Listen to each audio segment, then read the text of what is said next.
जी भाईजान अस्सलाम वालेकुम। गल जिथों छोड़ी आई ना कल मेरे भाई लाइक सबसक्राइब कर दिता करो, फॉलो कर दिता करो। उहदे विच भी मैं शादी हाल ते कम करेंदा आमी ना, तो मेरे भाई दिहाड़ी मेरी सही बन वने, फंक्शन नहीं लग वने, रोटी पानी मिल वने, बड़ा खुशी हो गई। 1 महीना 1.5 महीना मैंने औखा होया, बस अल्लाह तक करामत ऐसी आई ना पैसे आवन पै गए। हुण जिथे 6,000 आंदा ही उत्थे ज़्यादा से ज़्यादा 15-16 हज़ार आवन पै गई, 7-8 हज़ार मेरी हो गई, फंक्शन के पैसे ही हो गए। उत्थों भाई देखना माँ प्यो इन औलाद वास्ते इतनी करेंदा है, इतनी बेहद तो ज़्यादा भाई बच्चे भुखे ना हो।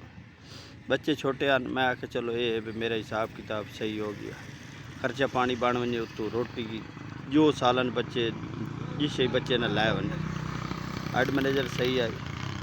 देखना मेरे भाई हर मुसीबत परेशानी तो अल्लाह बचाइंदा है, तो आसरा होंदा सिर्फ अल्लाह दा। हर मुश्किल परेशानी तो अल्लाह बचाई रखता है, हर मुसीबत तो बचाई रखता है।